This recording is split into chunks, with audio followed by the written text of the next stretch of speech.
Hi, my name is Autumn Wolsley, and I want to talk about the DUI cop.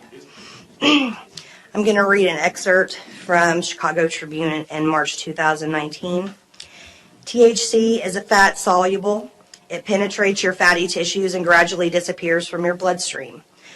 But as your body burns fat, this redistributes back into the bloodstream. The more you consume, and depending on the frequency of usage, determines how much is stored and how much is released later into the bloodstream.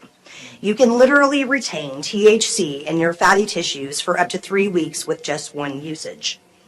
In 2017, the AAA Foundation reported that marijuana isn't metabolized like alcohol is.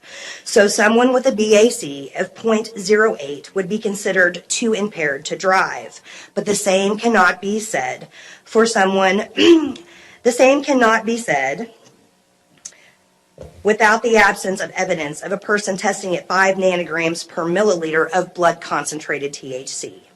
DUI attorneys have noted that 5 nanogram threshold represents an amount of THC that chronic users could and would have in their bloodstreams at all times, regardless of the last time that they had consumed cannabis. Are you going to sit here and tell your constituents tonight that it is constitutionally legal to charge someone with a DUI who legally consumed cannabis possibly weeks before the fact because a current blood level shows the level of 5 nanograms or higher, while knowing that THC is stored and redistributed into the bloodstream without impairment in chronic users? If you can say yes to that question, you are discriminating against chronic users. Not all chronic users are thugs or criminals. Sometimes they're a grandma. Sometimes they're a veteran. Sometimes they're a school teacher that's in pain. Sometimes they're your minister at church.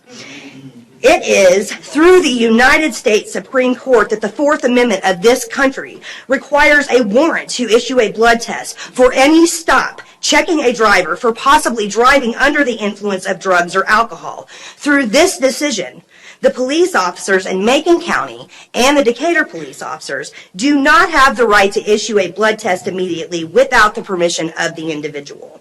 As much as you would like to think it is so, Howard Buffett does not create the laws that we are governed by, and his bribery will never change that. Thank you.